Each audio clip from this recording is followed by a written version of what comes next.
খাদান প্রথম এমন একটা সিনেমা যে সিনেমাটা বলা যেতে পারে যে এই কয়লা খনি এবং এই চত্বরটাকে মানে এক্সপ্লোর করছে কোথাও গিয়ে।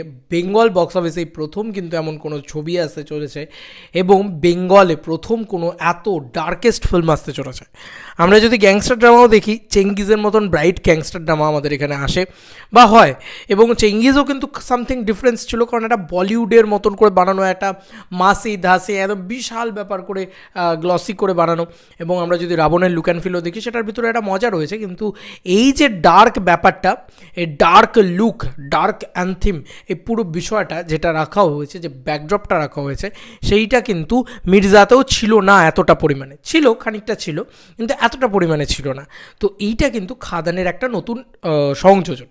এবং খাদানে কি কি ভালো রয়েছে দেখো, স্কাই রিপ্লেসমেন্ট থেকে শুরু করে এমন অনেক নতুন টেকনোলজির ব্যবহার করা হয়েছে খাদান সিনেমায়, যাতে খাদান সিনেমাটা দেখতে আরও ভালো হয়। তো আমরা টিজারের ভিতরেই কিন্তু স্কাই রিপ্লেসমেন্ট দেখতে পেয়েছি। এটা আরও নেক্সট লেভেলে যেতে চলেছে যখন সিনেমাটা আমরা দেখব, কারণ অনেক কিছুই পরিবর্তন হয়, চেঞ্জ হয়, টিজারের থেকে বেটার হয় সিনেমার ক্ষেত্রে, আমরা সবাই জানি। তো সেইটাও কিন্তু হবে। এবার খাদান কিন্তু প্রথম কয়লা খনি নিয়ে একটা প্রপার গ্যাংস্টার ড্রামা, এবং যেখানে কিন্তু আমরা কয়লা দুর্নীতি এবং আমাদের বাংলার রুটসকে দেখতে পাবো। তো এটা প্রথম হতে চলেছে বেঙ্গল বক্স অফিসে, এটা প্রথম হতে চলেছে বাংলায়। এবং এটা আমাকে অর্জুন বলল যে খাদান কিন্তু প্রথম ডার্কেস্ট ফিল্ম। এটা নিয়ে আলোচনা করছিলাম আমরা, তো ও আমাকে বলছিল, আমি বললাম হ্যাঁ এটা তো ঠিক কথা, যে খাদান কিন্তু প্রথম ডার্কেস্ট ফিল্ম, যেটা জাস্ট মানে এতটা ডার্ক, এতটা তো অনেকেই অনেক রকম মন্তব্য করতে পারে যে কেজিএফের মতন, সালারের মতন, ইত্যাদি ইত্যাদি ইত্যাদি। বাট না, খাদান অ্যাকচুয়ালি ডার্ক কেন, আমরা যদি খুব ভালো করে লক্ষ্য করি, এই যে কেজিএফের সাইকোলজিটা দেখো, খাদানকে তুমি ব্রাইট করতে পারো না, যেটা যার সাথে যায়। ওই যে বললাম কয়লার রং তো হলুদ হবে না, কয়লার রং তো কালোই হবে। সেরকমভাবে তুমি হীরের রং সবুজ বানিয়ে দিতে পারো না, তাই না? তো এরকম একটা ব্যাপার। তো একটা খাদান এরিয়া কি হয়, একটা খাদান এরিয়ায় খাদানের মাটি কীরকম থাকে, খাদানের মানে খাদান অঞ্চল, আসানসোলে গিয়ে দেখবে সেখানকার অঞ্চল কীরকম।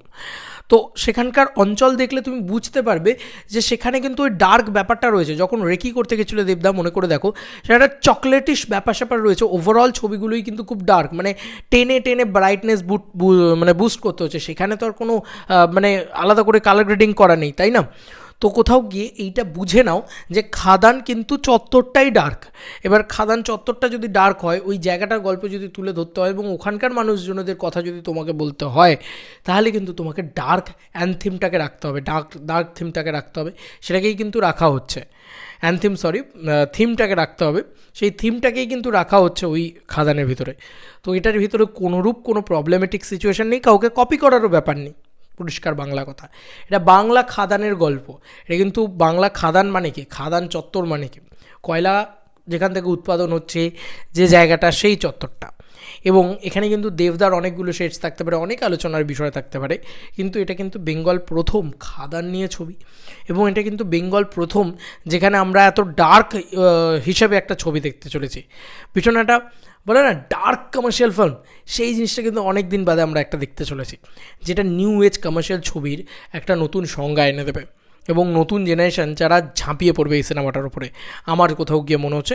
এবং ওল্ড জেনারেশান, এজেড জেনারেশান, তারাও যাবে, কারণ যেহেতু স্ক্রিপ্টটা ইম্পর্ট্যান্ট, গল্পটা খুব ভালো। তো এইটা কিন্তু আলটিমেটলি সিনেমাটাকে সাহায্য করবে।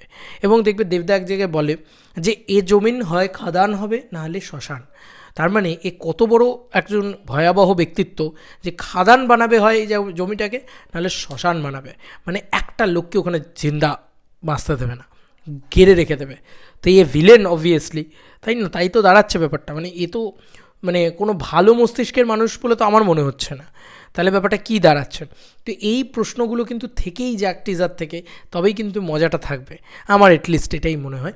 তবে তার সঙ্গে সঙ্গে এটাই কিন্তু সবথেকে বড় কথা, যে কালার গ্রেডিংয়ে শুধু ডার্ক করে দেওয়া হয়েছে এমনটা নয়, সেখানে দেখবে একটা ম্যাজেন্ডা টোন রাখা হয়েছে। ওভারঅল মানে যত যা আমরা দেখতে পাচ্ছি আর কি, ম্যাজেন্ডা টোন রাখা হয়েছে, সেটা কিন্তু ডার্ক নয়। এবং যদি কেজিএফের ডার্ক টোনটার কথা বলো, সেখানে কিন্তু কোথাও ম্যাজেন্ডা পুশ করা নেই, উল্টে হালকা একটু রেড পুশ করা আছে। সালারেরটায় কিন্তু একদম মানে pure on black dark push করা আছে, সেখানে কিন্তু কোনোরূপ কালার পুশই করা নেই। কেজিএফের ক্ষেত্রে দেখবে হালকা রেড পুশ করা আছে, কিন্তু খাদানের ক্ষেত্রে আবার হালকা গ্রিন পুশ করা আছে, ম্যাজেন্ডা পুশ করা আছে, ভালো করে লক্ষ্য করে দেখবে। তো ডিফারেন্স আছে, অনেকটাই ডিফারেন্স আছে। দেখলাম আর বলে দিলাম এতটা ইজি নয় ব্যাপারটা। এবং তার সঙ্গে সঙ্গে কি মারাত্মক ব্যাপার দেখো, বেঙ্গলে কিন্তু এটা প্রথম হতে চলেছে। ইয়েস বন্ধুরা, বেঙ্গলে কিন্তু এটা প্রথম হতে চলেছে যে একটা মোস্ট ডার্কেস্ট ফিল্ম লঞ্চ করতে চলেছে বা সিনেমা হলে আসতে চলেছে। এবং প্রথম খাদান, কয়লা খনি ইত্যাদি, এই মাফিয়া, এই লর্ড, এই পুরো বিষয়টাকে নিয়ে দেখানো হবে। এবং সবথেকে সর্বোপরি যে কথাটা সেটা হচ্ছে কমার্শিয়াল ছবিতে পলিটিক্যাল দুর্নীতি, রাজনৈতিক দুর্নীতি, সেই রাজনৈতিক দুর্নীতিটাকে কিন্তু খুব সুন্দরভাবে তুলে ধরা হবে বা দেখানো হবে। এটা কিন্তু কখনো রাজনৈতিক ছবি এমনটা নয়, আমি সেটা বলছি না, কিন্তু যেভাবে মার্শাল, মানে অ্যাটলি যেরকম মার্শাল বানিয়েছে বা অ্যাটলি যেরকম থেরি বানিয়েছে, তার ভিতরে দেখবে প্রচুর কমার্শিয়াল ছবির মধ্যেও কিন্তু সমাজের সামাজিক প্রবলেমগুলোকে তুলে ধরে একটা প্রবলেম সলভিংয়ের ব্যাপার স্যাপার রয়েছে বা একটা ব্যাপার রয়েছে। যে এই যে জওয়ানের ক্ষেত্রে আমরা কি জানি যে মার্সিডিজের ইন্টারেস্ট রেটটা কম এবং একটা ট্রাক্টরের ইন্টারেস্ট রেট বেশি। তো এই জিনিসপত্রগুলো কিন্তু উঠে এসেছিল সেই সময়, তাই না? তো অ্যাটলি তুলে এনেছে। সেরকমভাবেই সুজিত রেণু দত্ত কিন্তু বাংলার দুর্নীতিটাকে, বাংলা কয়লা দুর্নীতিটাকে তুলে ধরার চেষ্টা করবেন একটা মানে কমার্শিয়াল ওয়েতে। তো সেইটা দেখার জন্য কিন্তু বাংলার দর্শকও প্রচণ্ড এক্সাইটেড হয়ে যাবে, ইভেন কি মানে 8 থেকে 80 সবাই এক্সাইটেড হয়ে যাবে, কারণ ইয়াং জেনারেশন যাবে অ্যাকশন, মার ধার, romance, full on masala entertainment দেখতে। আর সেকেন্ড লেয়ারে কিন্তু গল্পটা থাকবে অন্য একটা গল্প, মানে সেখানে কিন্তু একটা রাজনৈতিক পরিকাঠামো বা একটা দুর্নীতি নিয়ে গল্প, একটা কয়লা দুর্নীতি নিয়ে গল্প, সেগুলো থাকবে। তো দুটো লেয়ারের মানুষই কিন্তু খুশি হয়ে যাবে, মানে যারা এজেড আছেন, আফটার 40 যারা আছে তারাও খুশি হয়ে যাবে, যারা আন্ডার 40 আছে তারাও খুশি হয়ে যাবে, আমার এটা মনে হয়।